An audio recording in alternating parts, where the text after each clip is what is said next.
Salut à tous, bienvenue dans un nouvel épisode de Lucky Day. Aujourd'hui, je suis avec Bakang et Sylvain qui est à la caméra et on est avec Oussama Ammar.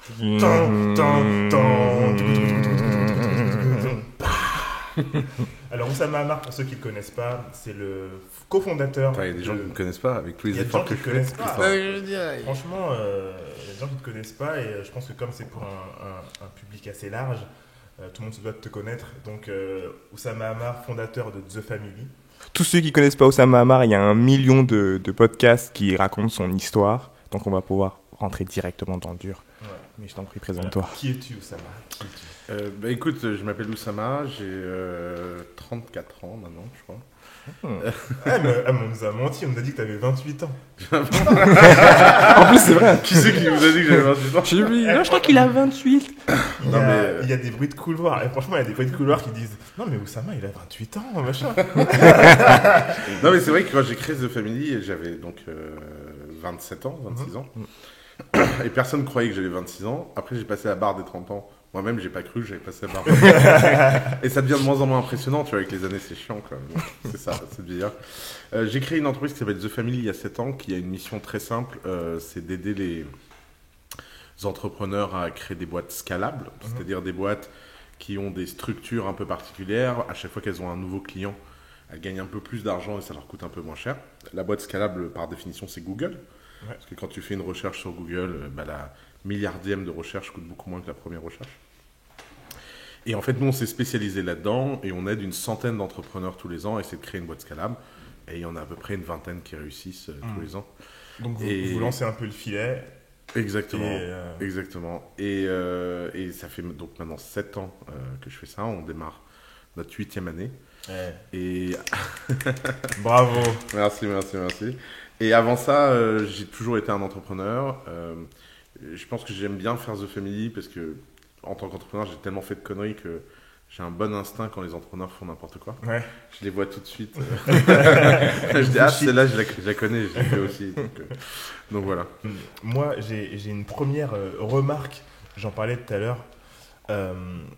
C'est que je trouve, nous, au moment où on a créé Dear Musli, on s'était demandé, comme Tonje, notre frère, est allé directement à The Family, nous, on s'est demandé s'il fallait qu'on aille dans un incubateur. Tu sais, c'était la grande tendance au début des incubateurs. Et je trouvais que les incubateurs, à l'époque, on parle de 2014-2015, étaient assez élitistes. C'était en mode, voilà, pour être dans un incubateur, il faut que ta boîte ait déjà fait tant, il faut que tu aies tel profil, etc. C'était très élitiste, moi, à mon goût. Et quand j'ai vu The Family se créer et que c'était un petit peu... Tout le monde peut être un entrepreneur si vous avez les bons outils, le bon mindset, etc. J'ai trouvé que c'était assez, j'aime pas trop ce terme, mais disruptif. Et j'ai l'impression qu'au niveau des autres, du coup, quand tu es arrivé avec The Family, les autres, ils t'ont vu un peu comme le petit chat noir, tu vois. Genre, putain, c'est qui lui ? C'est qui lui ? Il sort d'où ? Pourquoi il crée ça ? Quelle crédibilité il a, etc. Tu te sentis comment quand t'as senti un peu ce feu ? En fait, je l'ai jamais senti. Tu l'as pas senti ? Non. Okay. Alors, c'est un truc que les gens me croient pas là-dessus. Je le dis tout le temps, mais je sens bien que c'est tellement rare que les gens me croient pas. Mais en fait, je m'en fous vraiment des autres. Okay. Et à un point tel que, en fait, on me parle tout le temps, on me dit oui, il y a machin, il y a truc, et ben. Moi, quand j'ai créé The Family, je me suis dit, ok, notre vrai concurrent, il s'appelle Y Combinator. On parle des vraies choses, attention, on parle des vraies choses. Mais attends, pour les gens qui connaissent pas Y Combinator quand même, est-ce que tu peux leur dire? C'est The Family avec 30 milliards sur un compte. Voilà. Est-ce que Y Combinator, c'est le mix entre Station F et The Family? Non, parce qu'ils hébergent aucune start-up. Donc le Station F, c'est un bureau, tu vois. Ouais, c'est vrai. Non, je pense que Y Combinator, c'est The Family avec un accès exclusif à la Silicon Valley. Et donc, au lieu d'avoir un leverage qui est un leverage européen, donc un petit bâton, donc tu peux porter des petits trucs, eux, ils ont un bâton beaucoup plus gros qui s'appelle la Silicon Valley. Mais de fait, en fait, tous les gens qui ont regardé Y Combinator, ils ont cru qu'en fait Y Combinator était efficace parce que c'était des programmes de 3 mois, machin, etc. Mais en fait, ils n'ont pas compris que tout ça, c'était juste parce que la Silicon Valley. Bien sûr. C'est ce qui faisait Y Combinator unique, c'était cet accès à la Silicon Valley. Et donc, comme nous, on n'avait pas cet accès à la Silicon Valley, il fallait repartir d'une page blanche. Mais moi, quand j'ai démarré, je me suis dit, OK, Y Combinator, il valent 30 milliards. Bon, il n'y a pas de raison que je n'en fasse pas 5. Ouais. La taille de marché, c'est ça. donc ça a été mon seul, ça m'a été mon seul point focal. Et ce qui a été intéressant comme point focal, c'est que c'est des gens qui sont extraordinaires, donc c'était une bonne admiration. Et moi, je crois plutôt à la concurrence par l'admiration que par la haine. Souvent, les gens se disent « Ah, il faut détester son concurrent ». Non, il faut... Si tu as un truc comme ça, tu as un mec comme Paul Graham, tu lis tous ces trucs, tu dis « Putain, c'est incroyable ». Il est trop fort. Ouais, un jour, il y a un mec qui m'a dit « Ouais, de toute façon... tu copies Paul Graham, c'est quand même mieux que de pas le faire. Mais grave. Je veux dire, bon.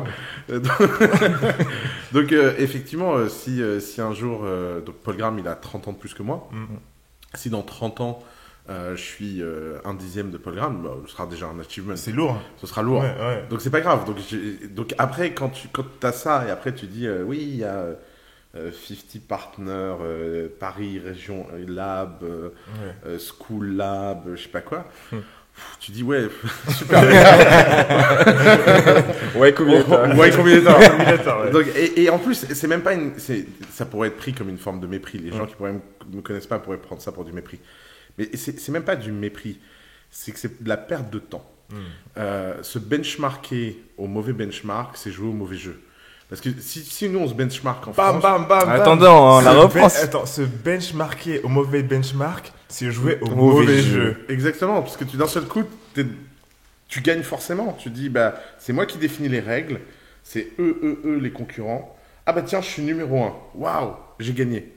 Mais t'as gagné quoi? T'es toujours au même point, t'es en France, etc. Et donc, en fait... nous, on a toujours dit, il n'y a pas de raison qu'on ne crée pas des boîtes aussi impressionnantes que Y Combinator. On ne l'a jamais fait pour l'instant. On n'a pas de Airbnb, on n'a pas de Uber, on n'a pas de Stripe, on n'a pas de... Vous avez quand même des belles boîtes. C'est cool. Pour une première génération, franchement, je trouve qu'on a fait très fort. Moi, j'avais dit, on va essayer de faire une boîte qui vaut 1 milliard en 10 ans. Je crois qu'on en est à 4e. Bon, bah, tu vois, donc c'est cool. C'est qu'il y a 4 boîtes. Donc, t'as Capitaine Train, qui maintenant en bourse vaut plus d'1 milliard.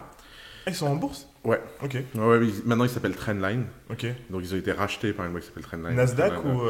non, AIMF, c'est Londres, Alternative Investment Market à Londres. Donc, je ne pourrais pas investir via Revolut. Si, je crois que Revolut a de l'AIM. Tu peux. Parce que moi, c'est que le Nasdaq pour l'instant. Ah bon? Ouais. D'accord. Ah oui, t'es pas résident anglais. Non. Non, effectivement. Okay. Peut-être qu'ils l'ont réservé. Ensuite, donc dans nos unicorns, on a Stripe, dans laquelle on a investi en série C. Okay. Putain, Stripe. Donc on a eu accès à cette boîte-là.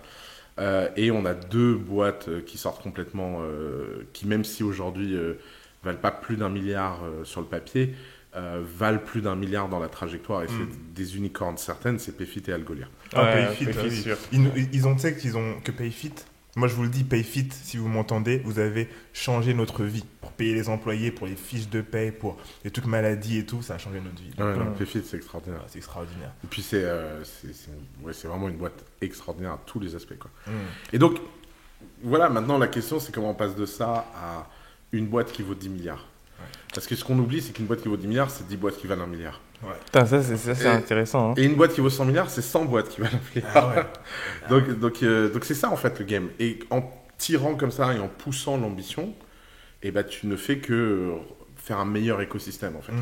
Parce qu'il y a le bon élitisme et le mauvais élitisme. Le bon élitisme, je pense, c'est l'idée de dire que, qu'on le veuille ou non, il y a des gens qui sont meilleurs que d'autres. Il y a des gens qui sont plus grands que d'autres, il y a des gens qui sont plus beaux que d'autres, il y a des gens qui sont plus musclés que d'autres, et il y a des gens qui sont des meilleurs entrepreneurs que les autres. C'est comme ça, c'est factuel. Maintenant, c'est pas parce qu'il y a des entrepreneurs qui sont meilleurs que les autres qu'il n'y a pas une infinité de façons d'être entrepreneur. Et évidemment, si tu te benchmark, si on revient au benchmark, tu peux te déprimer. Tu vois, moi, je suis né la même année que Zuckerberg. Je suis infiniment moins riche que lui, par définition. Maintenant, dans un standard gilet jaune, je suis quand même un très très très très grand privilégié. Et en fait, ce qu'on oublie, c'est que le top 0,1% des gens, c'est par définition plus inégalitaire. Si tu as 1 milliard sur un compte et que tu te compares à Bill Gates, tu déprimes. Ah, mais grave. Tu dis, je peux rien faire. J'ai pas les moyens. C'est ce que disait Mark Cuban. Il disait, moi je suis milliardaire, mais je suis rien par rapport aux autres. Je suis tout en bas de l'échelle des milliardaires. Exactement. Et donc, en fait, cette volonté de plus, simplement pour plus, elle te rend très malheureux. Et ça, c'est le mauvais élitisme. C'est un élitisme à la française qui fait croire aux gens qu'ils ont été sélectionnés et que parce qu'ils ont été sélectionnés, ils ont une sorte d'onction suprême. Ensuite, tu as le bon élitisme qui est de dire tu essayes toujours de faire mieux, tu essayes toujours de t'améliorer, tu essayes toujours de monter. Et ce qui est intéressant, c'est pas ta destination, c'est le chemin que tu as parcouru. Et si ce chemin il a été enthousiasmant parce que justement tu as essayé de monter, bon, bah après, où que tu finisses dans le truc, tu prends ta chance et tu prends ton niveau de kiff. Maintenant, ce qui est fou dans l'élitisme à la française, c'est que on raconte à des gens qui ont fait des écoles ou qui ont été sélectionnés dans des incubateurs d'avant, bravo, vous avez réussi. T'as rien réussi. C'est un peu comme si tu joues à, je sais pas, un jeu vidéo, t'as passé le niveau 1 et tu dis ça y est. Ça y est, j'ai gagné, je suis alors c'est le début. Vraiment, alors c'est le début, quoi. Et il reste 99 niveaux avec 99 boss, quoi. Moi, j'aimerais rebondir sur deux choses. J'aimerais rebondir sur ce que tu as dit avec les investissements Revolut et j'aimerais rebondir sur tout ce que tu viens de dire au niveau des fondateurs. J'aimerais savoir ce que tu penses des investissements dans les fondateurs de la génération Gen Z. Donc c'est quoi? C'est vraiment jeune, 18, etc. Quelle est ta théorie autour de ça? Je pense qu'il y a des vraies opportunités, mais j'aimerais que tu me donnes ton avis sur ça. Et je pense qu'ils vont tout défoncer. Moi, c'est ma génération favorite. Ok. Franchement, à The Family, on est exposé à tous les gens qui ont des projets. Les 18-21 ans, les 21-25, les 25-40... La majorité, je crois que 80% de nos entrepreneurs de famille sont entre 25 et 35. C'est notre sweet spot. Maintenant, moi je vois venir là les mecs qui ont 18, 21 et ils ont un truc très spécial. Ils ont un truc très spécial, c'est que moi j'appartiens à la génération de transition, je suis né en 86. C'est une génération... Vous avez le même âge, hein, c'est une génération étrange parce que c'est une génération où on nous a fait croire qu'il y avait un modèle de réussite qui était le modèle de réussite de nos parents. Mais sauf qu'il avait disparu entre le moment où on a commencé l'école et le moment où on a fini l'école. Et c'est la génération qui, si elle a joué au jeu des parents, c'était la génération frustrée. Parce que par exemple, tu rentrais en consulting en disant avant en consulting, les notes de frais c'était limité. Après, tu passes principal, on dit avant les principaux, ils voyageaient en classe affaires. Après, tu passes au jeu. En plus, c'est vrai, c'est que ça. Attends, que ça. C'est trop ça. Et donc, t'es à la porte. Et sauf que comme t'es à la porte et que t'y as cru, t'as pas vraiment fait l'effort de vivre différemment. Alors moi, j'ai eu la chance d'être un marginal, donc j'ai eu un autre mode de vie. Et donc j'ai sans doute vécu un peu comme la génération Z en avance. Mais c'est rare dans cette génération. Ensuite, la génération Z, elle a vu tout ça disparaître. Elle a une conscience assez sympathique. C'est quand même des gens bien, en moyenne. Je veux dire, les films, YouTube... le libéralisme a fait un super boulot sur cette génération. En moyenne, il y a toujours des cons, mais en moyenne... En tout cas, ils ont une opinion. Voilà, exactement. Donc, ils ont une conscience écologique, ils ont une conscience sociale, ils veulent faire que les choses soient mieux et tout. Et ils sont déter, parce qu'ils savent vendre. Et ça, c'est unique, parce qu'en fait, avant, en France, tu n'avais jamais aucune opportunité de te vendre. Et les réseaux sociaux... les TikTok, les Instagram, les machins, les ont forcés à réfléchir marketing, brand, image. Et les mecs sont tous des pillards. Et même monétisation, hein, parce qu'ils veulent des thunes à la fin de la journée. Exactement. Comme dirait Bruno Mendes de Green Luxcar, ils sont marketing et branding, etc. by design. C'est by design. Et moi, j'adore cette génération, je pense que... Est-ce que tu as vu des trucs déjà intéressants genre des boîtes, nous, on en a plein. Mensa, qui est l'entrepreneur à 18 ans, qui fait du crédit pour les freelances. Je crois avoir vu ça. Ouais, Ali, il s'appelle. Maintenant, il doit avoir 19 ans. On a Maxime Coutet, qui a rejoint The Family quand il avait 14 ans. Qui a fait un casque de réalité virtuelle. Il a dû bouger un peu à l'étranger ou pas? Il est resté tout le temps? Non, il dort dans la chambre là-bas. Ah ok, c'est pas lui. Mais il y a un jeune de chez vous, je pense qu'il est dans tout ce qui est action ou dans les stocks. Ouais. Et il nous a envoyé un petit message il y a pas longtemps, faut qu'on parle. Louison, tu parles? Oui, je pense que c'est Louison Drummond, ouais, c'est extraordinaire aussi. Déter d'enfer. J'aime ça.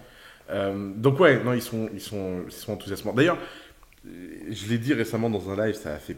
J'avais jamais vu un pétage de câble comme ça en live. Donc je vais le redire dans un podcast comme ça. Ça sera en contenu froid. La génération là, des 40-60 ans, imbitable. Ils viennent à The Family, ils sont hyper arrogants, ils veulent rien apprendre, ils savent rien faire, ils pensent que l'argent résout tous les problèmes. Ils ont aucun sens du craft, de qu'est-ce qu'il faut faire avec la main. Ils veulent pas se remettre en cause. Et dès que tu leur dis, mais attends, t'as qu'à faire, oui, c'est plus de mon âge. Mais c'est quoi de ton âge? Mec, t'es en concurrence. Le mec qui a 18 ans, il fait une boîte qui va t'exploser la tronche. De quoi tu parles? Tu crois que sous prétexte que t'as grandi. Et en plus, moi, chez moi, ça réveille un truc qui est profondément ancré, familial. Moi, j'ai grandi dans une famille libanaise. Et les Libanais, ils ont un problème avec le respect de l'aîné. Et ça, le respect de l'aîné, moi, ça me rendait ouf. Et moi, je l'ai jamais accepté avec ma mère. Si ma mère elle faisait preuve avec moi du moindre argument d'autorité, je suis ta mère et tout, c'était vas-y, cours toujours, tu m'intéresses. Et mes oncles, que je voyais qu'une fois par an, en vacances au Liban, pour eux, j'étais le monstre. Parce que je les écoutais jamais. Et donc, quand ils disaient un truc, si je trouvais que c'était débile, genre, vous êtes débile. Ils disaient, mais comment tu me parles? Je suis ton aîné. Il n'empêche, c'est con ce que tu dis. Enfin, c'est pas grave, des fois tu dis des trucs bien. C'est peut-être pas. Et il devait avoir envie de t'étrangler. Et je me souviens d'une scène où un de mes oncles a pété un câble sur son fils. On n'avait rien fait, je sais plus, connerie. On avait dû rentrer à 3h du mat au lieu d'1h du mat, je sais pas quoi. Enfin bref. Moi, ma mère, elle me disait, oui, tu rentres à minuit. Après, je rentrais à 4h. Vous n'étiez pas rentré à minuit. J'ai dit, mais non, mais toi, t'as dit que je rentre à minuit. Je pas dit à quelle heure rentrer. Le manque de respect. Oh là là. Et donc, je sais pas, on est rentré, on était au Liban, à Beyrouth, je sais pas, on avait 15 ans, on rentre et tout. Et le lendemain, son père, il était fou, il dit, wesh, tout. Et il lui fout une claque. Et moi, jamais, ma mère m'avait porté la main, tu vois. Et alors, pour les gens qui nous écoutent, en Méditerranée, au Liban et tout, foutre une claque. Oui, c'est normal. C'est normal. En Afrique, c'est pareil. Et donc, il vient vers moi et il veut me foutre une claque. J'arrête sa main. Il devient fou, il prend la ceinture. Le truc, moi, j'attrape la ceinture. Je fais 2 fois sa taille. Et je prends la ceinture et je l'attache au radiateur. Et je lui dis, mais tu lèves pas la main sur moi. Je sais pas ce que tu fais. T'es un ouf, toi. Tu me prends pour qui, ton fils? Et alors, ça a été une histoire qui a traumatisé toute ma famille. Et j'étais vraiment le psychopathe, genre le mec qui ne respecte pas les aînés. Et si tu regardes la situation du Liban, qui est un pays en faillite avec des élites corrompues, 90% de cette faillite vient de cette connerie de, sous prétexte que t'es l'aîné, t'as tous les droits. T'es l'aîné, tu piques dans la caisse, t'es l'aîné, machin. Et c'est fou, quand tu parles avec des Libanais jeunes, tu leur dis, mais cette génération a fait n'importe quoi dans ce pays. Oui, mais c'est pas la faute, ils ont connu la guerre. Et alors donc, t'as connu la guerre, tu continues les emmerdes. Donc déjà, t'as fait la guerre, t'as foutu le pays par terre, et maintenant, faudrait qu'on te remercie parce que t'as vieilli. Mais c'est horrible comme idée. Moi, je trouve ça fin.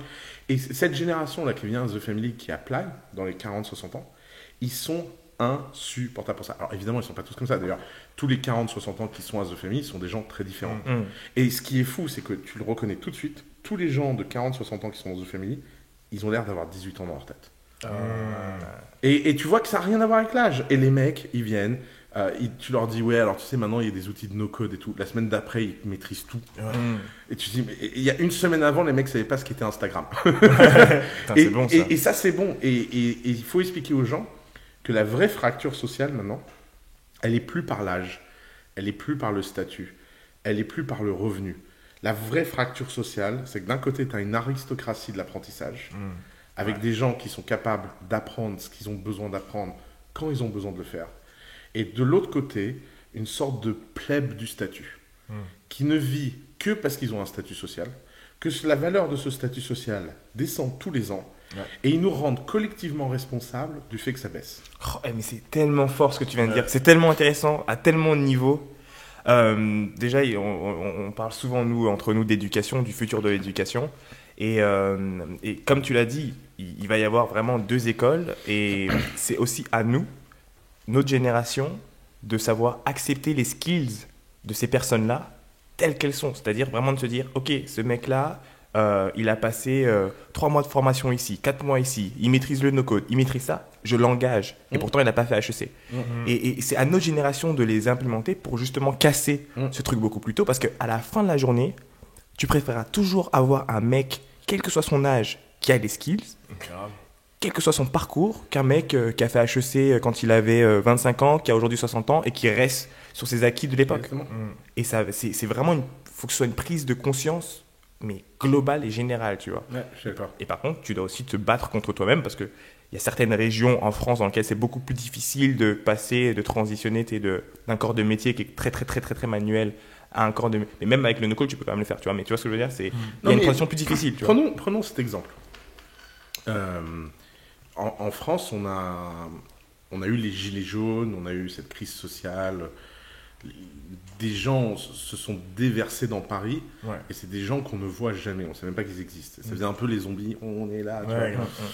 Et ce qui était fou dans la crise des gilets jaunes, c'est que personne n'a voulu affronter les gilets jaunes de face sur le fond du problème.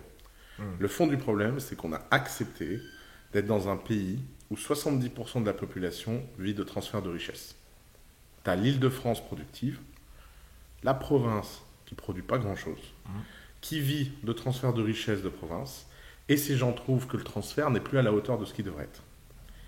Et le problème, c'est que le fond profond du problème, c'est qu'on n'a pas investi dans l'école, on n'a pas investi dans l'éducation, on n'a pas investi dans l'agilité mentale des gens, et on se retrouve avec des gens qui sont conspirationnistes, massivement, qui n'ont aucun des outils pour comprendre le monde actuel, et qui se déclassent parce que tout ça les angoisse. Mais ce qu'on ne voit pas, c'est que nos élites sont pas beaucoup mieux. Par exemple, moi j'avais un jeu que j'adorais faire, c'était de faire croire aux gens que je pensais que la Terre était plate. Pourquoi ? Parce que, pourquoi les gens pensent que la Terre est plate ? Ils pensent que la Terre est plate parce qu'ils perdent confiance. Tous, on a appris que la Terre était ronde à l'école.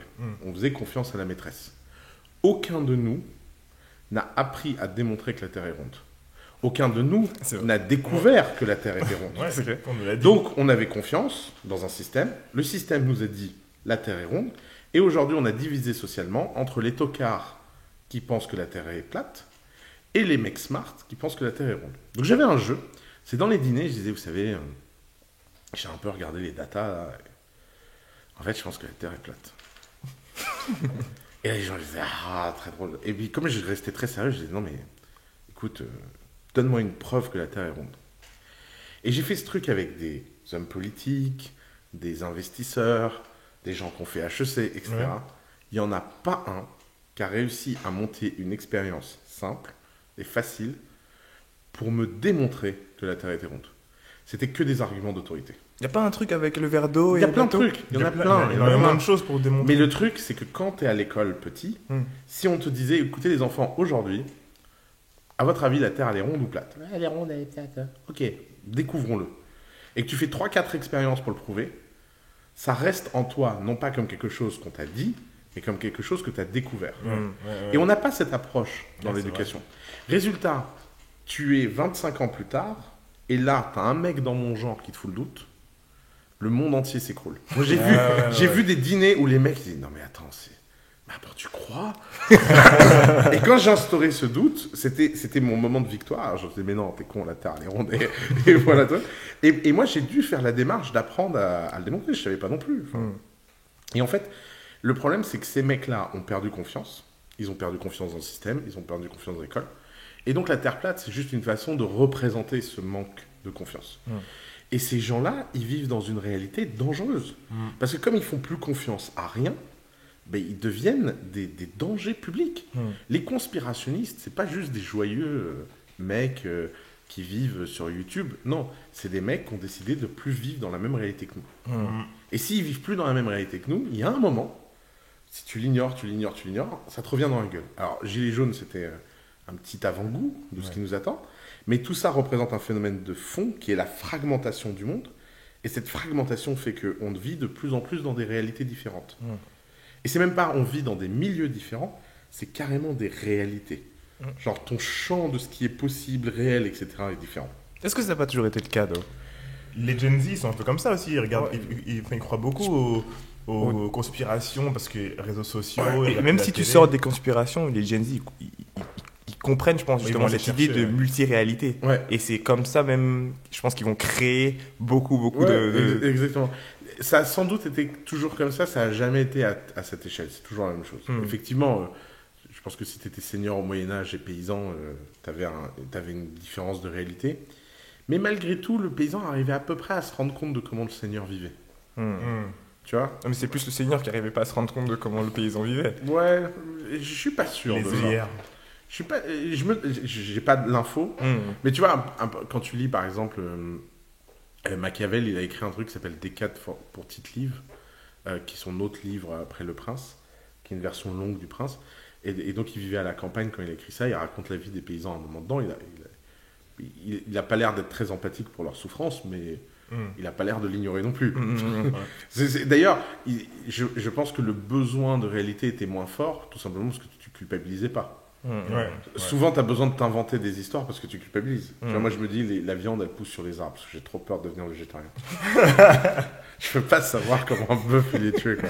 Je sais que c'est horrible, c'est un déni et tout. Et quand les gens ils sont là, ouais, je vais te montrer une vidéo d'abattoir et tout. Regarde cette mais vidéo. ta gueule, jamais de la vie, je vais la regarder cette vidéo. Moi, le bœuf que je mange, il pousse sur les arbres. C'est un bœuf très spécial qui vient de Wagyu au Japon.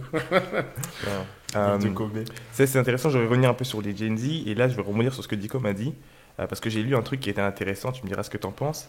C'est une opportunité qu'il y a pour les Gen Z. Les Gen Z ne savent pas forcément qu'ils peuvent investir. Il y a un petit peu ce problème de financial literacy, donc ils ne sont pas forcément au courant, même si je pense que ça change, il y a une opportunité à ce niveau-là. Et l'autre truc, c'est qu'ils apprennent à économiser plus tôt, parce que maintenant, ils ont toute la technologie pour le faire. Et qu'est-ce que tu penses de l'avenir financier pour les Gen Z, c'est-à-dire au niveau des investissements, est-ce qu'ils vont devenir des early investisseurs? Est-ce que...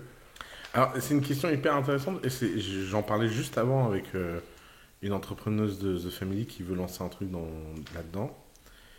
Il y a une vague de fond qui est qu'on va tous avoir besoin de revenus passifs.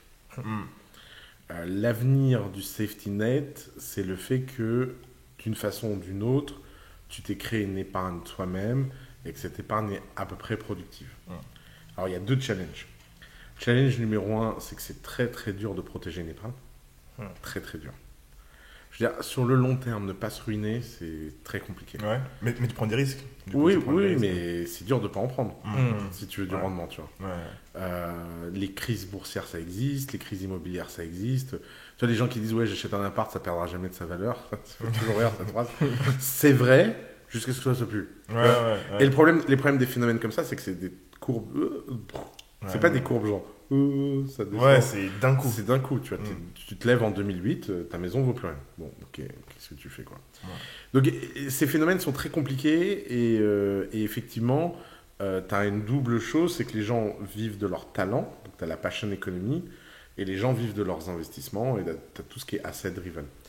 Alors, la génération Z, elle est très gambler. Ils jouent à énormément de jeux, Candy Crush, VS, je sais pas quoi. Quand ils investissent en bourse, Revolut l'a compris, il y a un côté gaming énorme. Robinhood, machin. La génération Z qui investit aussi est hyper drivée par les marques. Ce qui est super intéressant, parce que si tu prends les 10 marques consumer les plus hype des 20 dernières années, et que tu investis de l'argent à leur entrée en bourse et tu le gardes jusqu'à aujourd'hui, tu as la meilleure performance de tous les temps. Parce que tu aurais acheté Amazon, Facebook, Apple, Google, Twitter, Snapchat, Spotify. Et donc, si tu fais juste un portefeuille comme ça, juste à la con, par exemple, moi j'ai un portefeuille qui s'appelle Trend, que j'ai commencé il y a des années, où tous les ans je me dis, ok, c'est quoi mes 10 marques préférées? Et j'achète 1/10 des stocks de mes 10 marques préférées. Et tous les ans, je me pose la question, ok, est-ce qu'il y a des marques qui rentrent? Un dixième, c'est combien un dixième? C'est-à-dire que si j'investis 100 000 euros, je mets 10 000 euros par marque. Ok. Et tous les ans, je reshuffle le portefeuille en rentrant des marques. Parce qu'il y a des nouveaux trucs, machin. La performance de ce truc dépasse de loin tous les trucs où je réfléchis. Et parce qu'en fait, on est une génération où on comprend, et surtout cette génération comprend des phénomènes. Tu vois, les gens qui regardaient Amazon en regardant le compte de résultats, ils n'ont jamais pu comprendre la puissance d'Amazon. Pour comprendre la puissance d'Amazon, il faut être un utilisateur Amazon, il faut être chez toi, utiliser Prime et te dire jamais de la vie je vais arrêter. Je ne reviens pas en arrière. Il faut utiliser Google et dire ok, je vais passer ma vie entière avec Google. Pendant des années, le coût de l'essai était tellement fort qu'il fallait réfléchir. Ouais. Et nous, on appartient à une génération où le coût de l'essai est tellement faible que tu te demandes pourquoi les gens réfléchissent. Grave. Sur Et, Revolut, et ce changement, il est pas dans la tête de tout le monde, quoi. Le CEO de Revolut, il a eu un board avec ses actionnaires. Et ses actionnaires ont dit oui, il faudrait faire une étude de marché pour savoir ce que les gens veulent. Et ben, on va pas faire ça. Pourquoi ? Bah, parce que nous, on va tout faire. On va tout développer, on verra bien ce qui marche. Ah, bien, Ouais. Ça, c'est un peu la technique de Rocket Internet, quand ils développent un pays et ils vont dans tous les pays d'un coup, puis après ils ferment au fur et à mesure. Exactement. Genre, Ouais, alors eux, ils sont un peu plus violents, mais oui. Et j'ai une question par rapport à The Family et par rapport à ce qui a fait que The Family est sorti du lot assez rapidement, c'est le fait que vous fassiez de la création de contenu. C'est toi qui as initié ça en disant, parce que moi je me rappelle les coups d'état au tout début, dans tous les incubateurs, il n'y avait pas de vidéo. Et en fait, je me disais, pourquoi les gens ne font pas des vidéos ? Parce qu'on voit sur Y Combinator, il y avait des vidéos, il y en avait partout. Mais en France, je voyais coup d'état, je voyais que du contenu commençait à être créé et je me disais, c'est pas possible qu'il y ait qu'une personne qui considère qu'il fallait faire de la vidéo, tu vois. Ouais. Ce qui est compliqué, c'est pas de faire de la vidéo, c'est d'assumer ce que tu dis. Ouais. Et évidemment, si tu vois la gueule de tous les gens dans toutes ces institutions, c'est pas étonnant qu'ils assument rien. Ouais. Parce que pour assumer, il faut avoir un peu de courage. Et pour avoir un peu de courage, il faut pas avoir peur de prendre des coups, il faut pas avoir peur de la réaction, etc. Alors, le contenu chez nous, ça n'a jamais été une stratégie. Ça n'a jamais été pensé comme une stratégie. Ça a toujours été dans la case profondément kiff et culturel. On est, que ce soit Nicolas Collin, Alice, moi et les autres gens, on a une caractéristique assez invisible et commune que les gens ne peuvent pas vraiment voir de l'extérieur. C'est qu'au fond, on aurait tous pu être des profs. Vrai, Alice, elle aurait pu être Ouais. prof. Hein. C'est vrai, Ouais. même Ouais, Colin. Colin, Grave. pas le même type de prof, Balthazar, Mathias. Ouais. Le point commun entre tous les dirigeants de The Family, c'est qu'ils auraient pu être profs. Et quand tu es prof, il n'y a rien que tu kiffes plus que de faire comprendre quelque chose à quelqu'un. Ouais, grave. Je parle pas prof comme métier, je parle prof comme cœur. Ouais. Parce qu'il y a plein de profs qui sont profs par métier, mais ils n'ont jamais eu le cœur d'être prof. Ouais. Et cette volonté de faire comprendre des choses, et cette volonté d'expliquer des choses, fait que tu mets une caméra et tu parles, bah, c'est la façon la plus simple de le faire au plus grand nombre. D'ailleurs, pour dire à quel point c'est pas une stratégie de contenu, il n'y a qu'à voir à quel point elles sont moches nos vidéos, quoi. Ils sont straight to the point. Surtout le point. Hein. Ouais, mais n'empêche, on a jamais essayé de faire... par exemple, Coup d'État, qui est une vraie stratégie de contenu. Tu vois la série Covid, c'est la première fois où on fait du vrai content. Ouais, c'est clean. C'est clean, il y a des montages, il y a des cliffhangers, il y a un mec qui a réfléchi à un scénario, il y avait un script. C'était la première fois que je faisais ça de ma vie, moi. Ah, c'était lourd. Et c'est cool, c'est autre chose, et c'est bien aussi.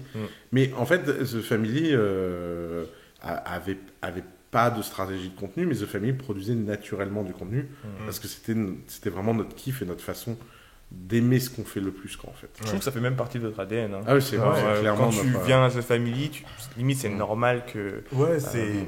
Et d'ailleurs, c'est tellement triste que les entrepreneurs français ne partagent pas plus. Mais Ah, ça, c'est c'est très intéressant. combien de fois on a ces conversations, c'est comment se fait-il qu'on se fasse plaisir à aller regarder tous les bouquins américains, qu'on s'inspire de Lean Startup, de ci, de ça, et on attend les traductions, etc., qu'on atteigne un certain niveau de connaissance, et qu'on ne veuille pas juste le retransférer derrière. Alors moi, je sais pourquoi.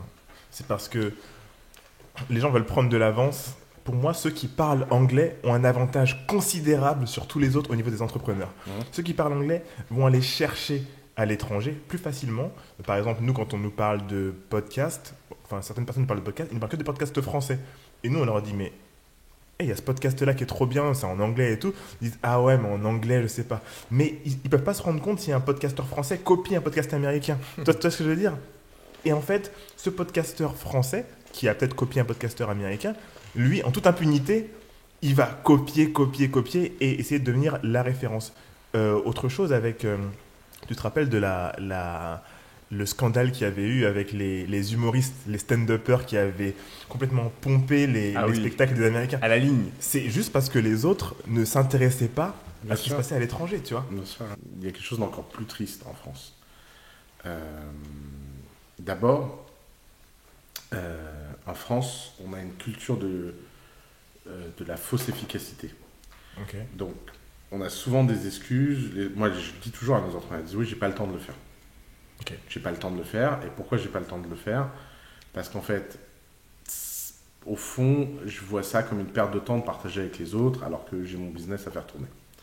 Ce que les gens ne voient pas, c'est que la meilleure façon de comprendre profondément quelque chose, c'est de l'expliquer. Donc ils ne voient pas l'effet compound que ça a sur eux d'expliquer les choses. Et la deuxième chose, qui est encore plus profonde, c'est qu'au fond, l'idée de faire quelque chose de pas parfait, d'oublier un truc en chemin, une critique, un truc, ça les terrorise. Et moi, je l'ai vu des dizaines de fois avec des entrepreneurs qui écrivent des articles, tu leur dis, allez, viens, on écrit un article et tout. Et ensuite, ça devient une horreur. Parce que le mec, il veut que l'article soit tellement parfait qu'il va y passer une semaine. Ah, ouais, et le résultat, ça vaut pas le coup de l'investissement. Il a 1000 vues, il y a passé une semaine. Et il dit, mais pourquoi j'ai fait ça, en fait? Alors qu'en fait, moi, quand j'écris un truc en 1 heure et que je le publie, et que j'ai oublié la moitié des trucs, et que les gens ils me disent ouais mais il y a ça qui marche pas et tout, je me dis ah ouais, c'est génial. Parce qu'en fait c'est un processus itératif.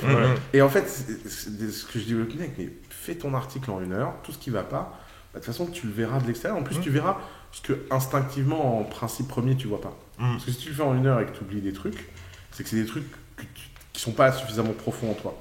Et donc si les gens te répondent et te disent machin et tout, c'est cool, c'est un feedback et tu t'améliores. Et c'est vrai que dans la Silicon Valley, ils ont cette culture parce qu'ils ont le statut d'écrire, parce que toute l'élite écrit là-bas. Nous, notre élite n'écrit pas. Il n'y a que 2 mecs qui font du contenu, c'est moi et Jean de la Roche-Brochard. Bon, on tourne en rond tous les deux. Des fois, je me dis... Non, mais franchement, des fois, je me dis, les gens, ils doivent tellement en avoir marre de nous entendre. C'est tout le temps la même chose. Des fois, moi, je m'auto-soule. En même temps, vous prenez la place qu'il faut prendre, non?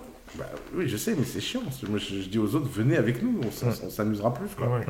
Tu vois, s'il y avait 50, 60 articles écrits par jour en France, et que j'en lisais 3-4, et que ça, tu vois, ça ferait de l'inspiration pour répondre, pour machin.